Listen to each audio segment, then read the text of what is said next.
Israeli restrictions are blocking the entire entry of life-saving shelter materials. Millions of shelter and are without food items are still stuck in Jordan, Egypt and Israel, awaiting approval from Israeli authorities.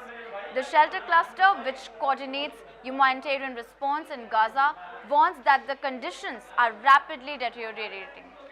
Almost 1 month after the ceasefire agreement took effect, daily life remains a struggle for displaced families and remains scarce, and there is no sign of recovery.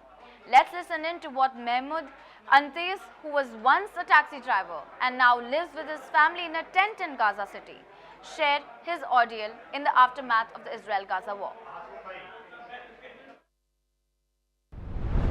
وهي قعدت 4 أشهر المجاعة، بس بالشهرين من غير خبز، فيش خبز بالمرة. واحد يخلي المرة تعجن، طبعا انت بتتكسر وبتتفتفت وهذا تعجن هالمرة ويسندوا معدتهم شوية. في الشهرين يجينا مساعدات، يجينا دعم، يجينا حاجة.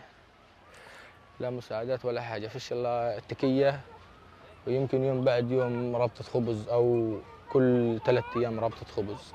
أولادي تقعد بس على قد قاعدة، مثلا أخته لحمة ونفسنا ناكل، لكن فيش مصاري نوفر.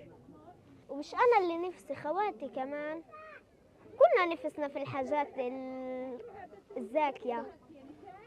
نفسنا بلحمة، شاورما، فاكهة، قطعة موزة،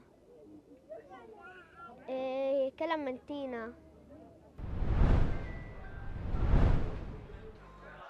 Now some breaking news coming in from the United States. The House Speaker Mike Johnson has said that the House of Representatives should vote as soon as possible following a Senate vote on Sunday that could allow the government to reopen. The Senate is set to reconvene, with Republican leaders seeking a bipartisan agreement to bypass procedural hurdles and pass the measure quickly.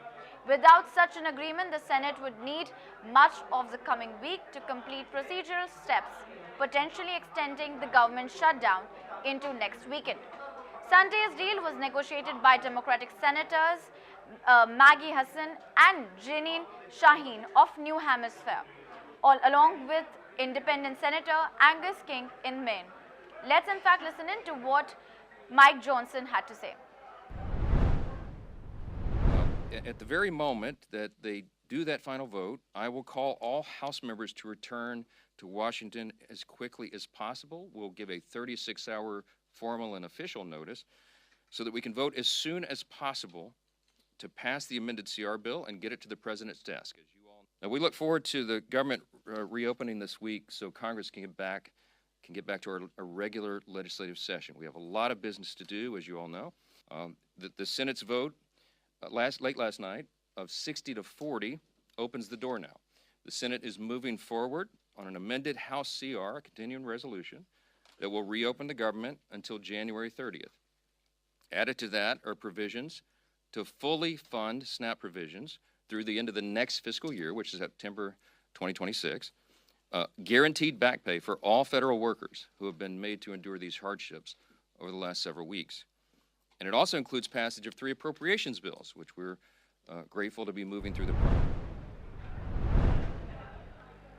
Now shifting our focus to some news updates from United Kingdom, the BBC has issued an apology after a speech by US President Donald Trump was edited in an episode of Panorama. In a letter, the Culture, Media and Sports Committee of MPS, BBC Chairman Samir Shah said it would have been better to take more formal action after it was revealed that the corporation edited a Trump speech. The concerns regard clips spliced together from sections of the US President's speech on January 6, 2021 to make it appear he told supporters he was going to walk to the US Capitol with them to fight like hell. Trump responded to the pair's resignations last night, describing Tim Davey and Deborah Turnus as very dishonest people who tried to step on the scales of a presidential election in a post on Truth Social. The concerns about the Trump documentary edit first came to light in a leaked memo from Michael Prescott, a former journalist and independent advisor to